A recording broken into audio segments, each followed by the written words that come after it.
ताजनगरी आगरा में दिनांक 14 फरवरी 2026 को आम आदमी पार्टी आगरा के द्वारा बोतला हेमा पेट्रोल पंप और अमेरिका के साथ किए गए ट्रेड डील के विरुद्ध विरोध प्रदर्शन किया गया, जिसमें ट्रेड डील की सांकेतिक प्रतियों को जलाया गया। आम आदमी पार्टी कार्यकर्ताओं के द्वारा दिलीप बंसल महानगर अध्यक्ष एवं पूर्व जिला अध्यक्ष कपिल वाजपेयी के नेतृत्व में ट्रेड डील का विरोध किया गया और सामूहिक रूप से देश विरोधी डील को वापस लेने की मांग की गई। सड़क पर विरोध के समर्थन में आम जनता ने भी सराहा। ये किसानों के विरोध में डील है, जहां कृषि क्षेत्र में 0% टैरिफ कर दिया गया है और भारतीय उत्पादों पर 18% का टैरिफ, जो पहले 3% से भी कम था, का विरोध किया गया। ये डील ऐसे समय में सामने आई है जब एप्स्टीन फाइल में देश के जिम्मेदार लोगों के नाम आए हैं। वह दलाल के साथ में और अपराधी के साथ में अंबानी, जो राफेल की डील में शामिल थे, का नाम आया है। मोदी सरकार के मंत्री हरदीप पुरी का नाम आया है। ऐसे में सरकार अपना भरोसा देश से खो देती है।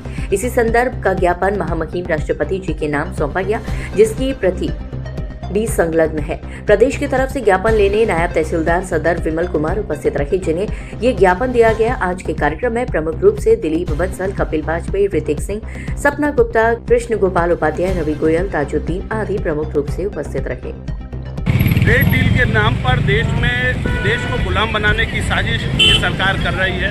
हम महामहिम राष्ट्रपति से इस सरकार को मुक्त करने के आग्रह कर रहे हैं। ये सरकार पता नहीं कौन सी डील करने जा रही है। 3% के टैरिफ को 18% पे जश्न मनाने की बात को कर रहे हैं। और तो और हद दर्जे की बेशर्मी ये देखिए, एप्स्टीन फाइल में कुछ लोगों के नाम आए, खास करके हरदीप पुरी।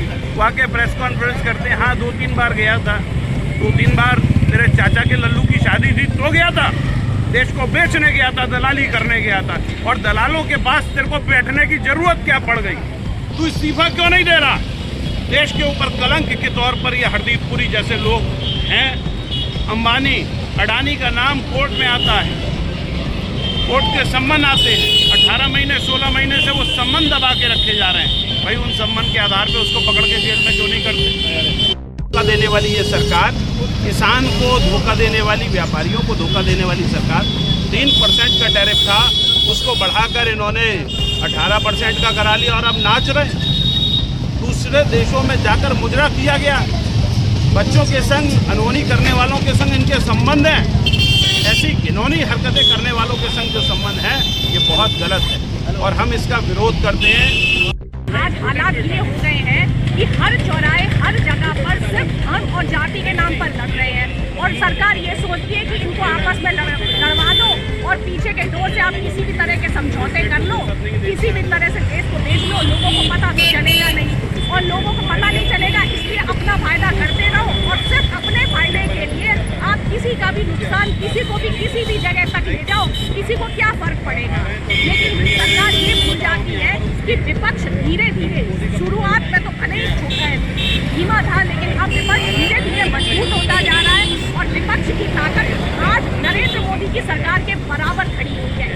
इसलिए उनके किसी भी तरह के गैर संवैधानिक या फिर इस तरह के समझौते जो जनता के, किसान के और व्यापारियों के खिलाफ है, उसे बर्दाश्त तो नहीं करेगा ये देश।